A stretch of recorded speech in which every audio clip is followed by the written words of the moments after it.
Az Antikrisztus 10 parancsolata. Az Egyesült Államok egyik legtitokzatosabb, de minden bizonnyal legtöbbet vitatott értékű építménye a Georgia Guidestones, azaz a georgiai iránykövek. Az amerikai Stonehenge-nek is nevezett építményhez nem járnak turisták ezrei, tövében nem fényképezkednek összekapaszkodó fiatal párak. Ide inkább csak a misztériumok, összeesküvés elméletek hívei látogatnak. A Georgia Guidestones minden követ titok, és útmutatásait mindenki máshogyan értelmezi, de egy valami biztos: aki valaha is hallott róluk, olvasta a kövekbe vésett sorokat, nem feledi azok tartalmát. A kövek fizikális és szellemi útmutatást is hordoznak, de nem feltétlenül nekünk, a ma emberének, inkább tűnik úgy, hogy a sorok egy eljövendő apokalipszis túlélőinek szólnak. Az emlékmű Atlantától 145 kilométerre keletre, az alig néhány ezres Elberton városkától 15 kilométerre a Georgia Highway melletti, szinte kietlen területen található. A köveket az útról is lehet látni, az autópályáról lehajtósáv visz az építmény lábához.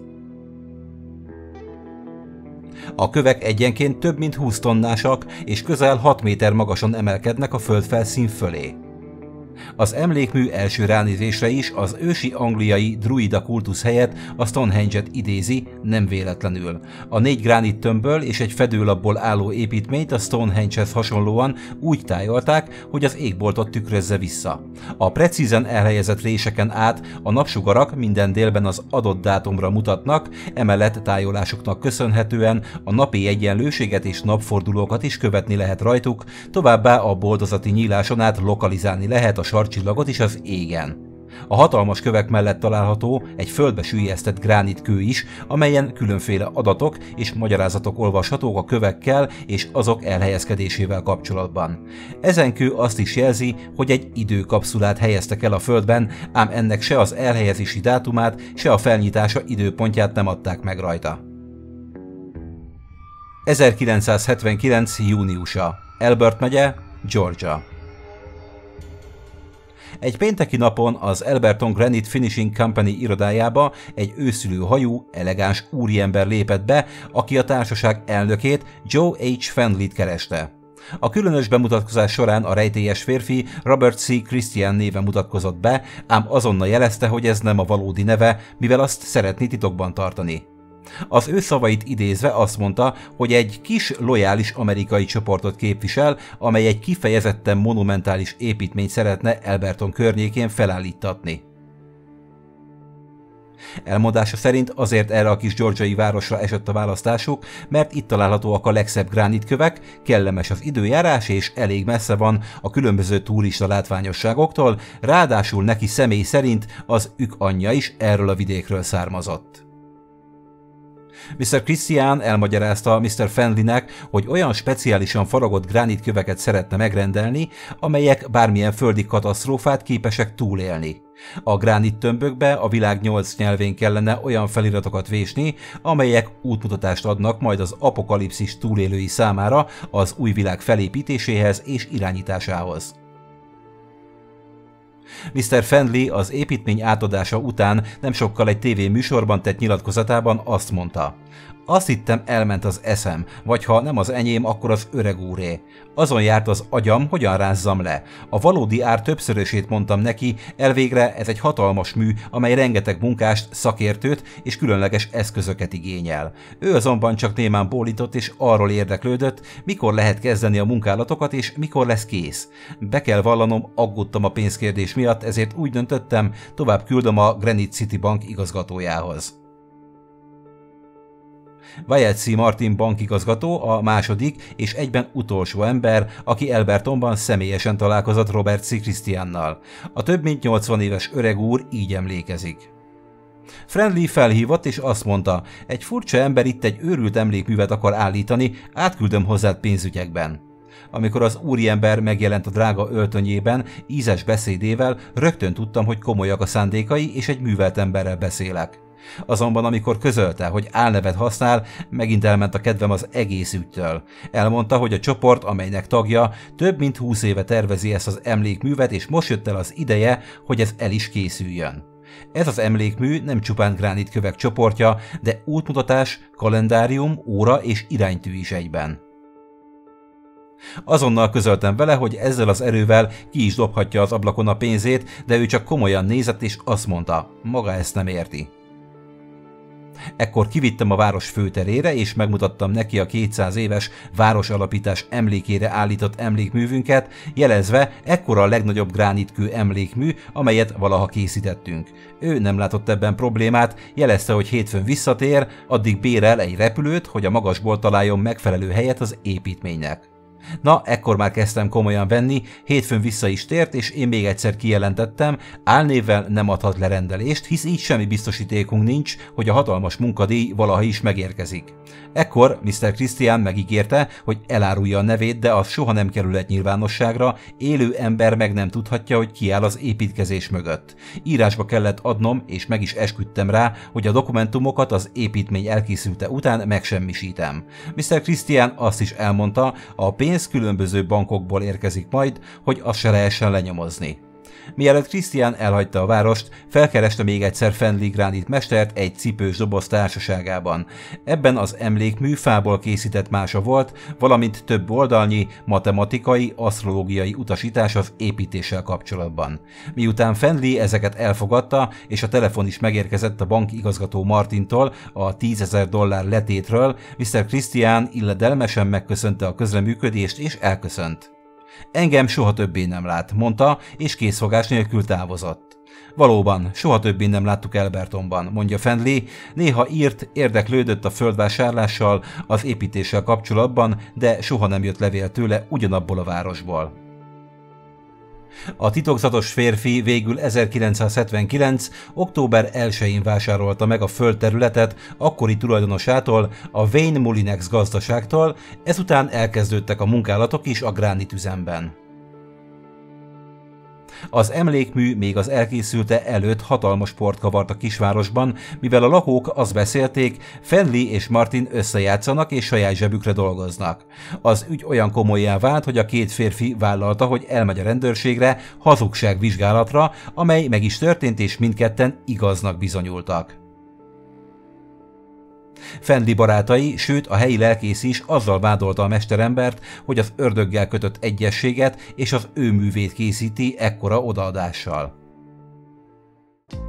Mielőtt azonban tovább mennénk, szeretnélek megkérni rá, hogy iratkozz fel a csatornámra, és a csengő megnyomásával kérj értesítést a majdani újabb feltöltéseimről. Pacsi érte! A monolitok közben gőzerővel épültek, majd 5,5 hónapos kemény munka után a monumentális emlékmű minden eleme elkészült, és a pontos tájolással a helyére került.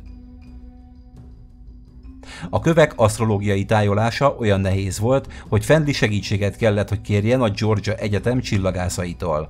A 4 külső kőnek úgy kellett irányulnia, hogy kövesse a nap éves vándorlását. A középső követ több szempont szerint kellett tájolni.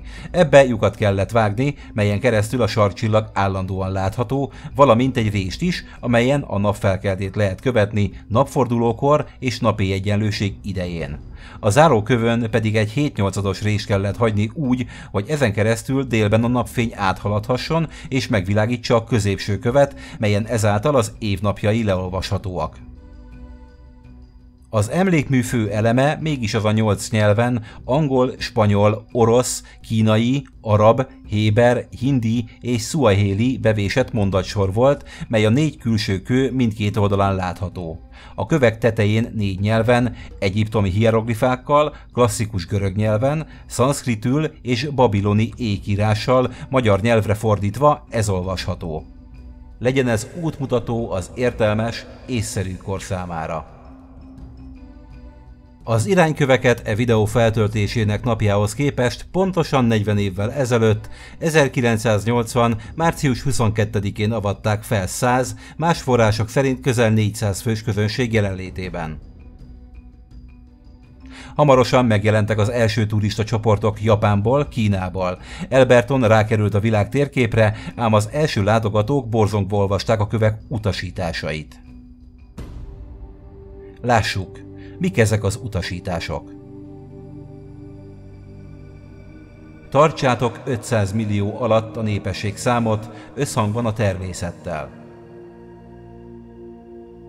Már ekkor, az 1980-as évek elején is 4,5 milliárd ember élt a Földön, így elkezdődtek a találgatások a New World Order, azaz az új világrend irányított népesség pusztításáról, a kövek pedig további utasításokat tartalmaztak erre vonatkozóan.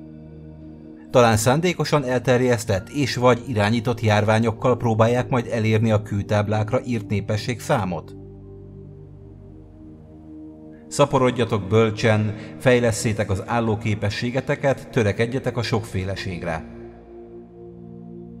Nem volt túl nehéz párhuzamokat vonni a náci nézetekkel sem, így a kedélyek hamarosan a tetőfokra hágtak, és a televízióban is mindennapos téma lett az emlékmű üzenete. Egyesítsétek az emberiséget egyetlen élő nyelvvel. Szól a harmadik utasítás, amely azonnal meghúzta a vészharangot a világ hívői számára, hisz már a Jelenések könyve is megmondta, óvakodjunk a közös nyelvtől, az egyesített irányítástól, hiszen ezek az Antikrisztust erősítik. Lássuk, mik a további utasítások. Tartsátok a hitet, szenvedélyt, tradíciókat észszerű keretek között. Védje a nemzeteket és az egyes embereket az igazságos törvény és bíráskodás. A nemzetek dönthessenek saját ügyeikben, a nemzetközi vitákat pedig a világbíróság döntse el. Ne legyenek piti törvények és hasztalan hivatalnokok. Az egyéni jogok és a szociális kötelezettségek legyenek egyensúlyban. Értékeld az igazságot, szépséget, szeretetet, keresd a harmóniát a végtelennel. Ne légy a föld rákfenéje, hagyj teret a természetnek, hagyj teret a természetnek. A helyi lelkész aggodalmai hamarosan beigazolódtak. Az emlékmű átadása után közvetlenül egy atlantai 13 fős boszorkánycsoport azonnal adoptálta a georgiai köveket, mint új, messzi otthont, s hétvégéken zarándokoltak ide. A város lakói szerint volt ott minden Istennek nem tetsző, tánc és ének, boszorkány mágia és varázstüzek, valamint rengeteg csirke vesztette el a fejét. Aztán a georgiai Guidestonesról hosszú évekig nem beszélt senki, majd 2008 óta újra megnövekedett az érdeklődés a kövek iránt, amikor antiglobalisták megrongálták őket, különböző globalizáció ellenes feliratokat fújtak rá. Azóta Alberton város videókamerás megfigyelést tart az emlékmű körül. A rejtélyt tovább növeli az a jó pár évvel ezelőtt elhelyezett sarokkő, amelynek látható oldalain a 20-as és a 14-es szám van bevésve. Ezt a kis kockát egy alabamai férfi, William Jeremiah 2009-ben ellopta és hazavitte. A térfigyelő kameráknak köszönhetően gyorsan elkapták és a kocka megkerült. Ekkor fedezték fel, hogy a sarokkő minden oldalán található egy véset, tehát nem csak a 20-as és a 14-es szám van rajta. A kocka további oldalain olvashatók még a 8-as, a 16-os szám, az MM és a JAM szavak. A sarokkő elhelyezését az angol feliratos tábla jobb felső sarkában előre megtervezhették, mivel helye a korábbi képeken is látszik. Hogy mit jelentenek ezek a betűk és számok, szintén nem tudni, de valószínűleg azért kerültek oda, hogy egyszer valaki megfejtse őket. A kövekkel kapcsolatos teóriáknak se szeri, se száma. Rengeteg könyv, folyóirat, cikk foglalkozik a lehetséges magyarázatokkal, a legismertebb ezek közül Mark Dice konspiráció elmélet tudós könyve, aki szerint a kövek az új világrend parancsolatai, az elité, akik túl fogják élni az apokalipszist, hisz rájuk tökéletesen felszerelt, minden lehetőségre kialakított, rejtett bunkerek várnak a föld alatt, ha a világvége esemény bekövetkezne. Dice szerint Mr. Christian ennek a sátánista közösségnek volt a tagja, és éppen a megtévesztés miatt választotta az álnevét, akár az Antikrisztus. Mr. Martin, a bankigazgató 2009-ben az utolsó nyilatkozatában azt mondta az őt kérdező riportereknek: Mr. Christian sosem tűnt elvetemült, sátáni embernek, ám amikor ezeket a könyveket olvasom, úgy érzem, el kéne mondanom, amit tudok, de nem fogom, hisz ígéretet tettem. Az egyetlen dolog, amit nem tettem még meg, hogy nem semmisítettem meg a dokumentumokat, de megmutatni senkinek nem fogom. Néha arra gondolok, könyvet kellene írnom nekem is, de aztán leteszek róla, mert emlékszem, Mr. Christian azt mondta, hogy ki vagyok és honnan jöttem, titokban kell, hogy maradjon. A misztériumok így működnek. Ha azt akarjuk, hogy az emberek érdeklődjenek, nem kell mindenbe beavatni őket. Furcsa belegondolni, hogy miközben az egész világ csak találgat, ez az idős ember ismeri a Földön egyedül a titkot, de legalábbis Mr. Christian valódi nevét. A georgiai iránykövek pedig nem veszített titokzatosságából az elmúlt évek alatt sem, sőt, talán a világban történt események miatt, mint például a koronavírus megjelenése, talán még jobban előtérbe kerültek a rajta lévő utasítások, mint például a világ népességének szinten tartására vonatkozó mondat. Nos, azt, hogy mi, a jelenkor emberei, megérjük-e azt a korszakot, amikor valóban szükség lesz a köveken található utasításokra, nem tudni, de talán akkor járunk jól, ha nem. És hogy melyik amerikai csoport rendelte meg az emlékművet, arról is csak találgathatunk. Talán az Illuminati? A Bilderberg csoport, a Koponya és Csontok, esetleg más titkos szabadkőműves társaság? Nos, a választ valószínűleg sosem tudjuk meg. Kérlek, írd le kommentbe, hogy mit gondolsz az elhangzottakról, lájkold a videót, ha tetszett, ha nem tetszett, nyugodtan diszlájkold, iratkozz fel a csatornámra és nyomd meg a csengőt is, nehogy lemaradj a következő érdekes témáról. Nézd vissza a korábbi videóimat is, mert biztos, hogy találsz még számodra érdekeset. Köszönöm a figyelmeteket, sziasztok!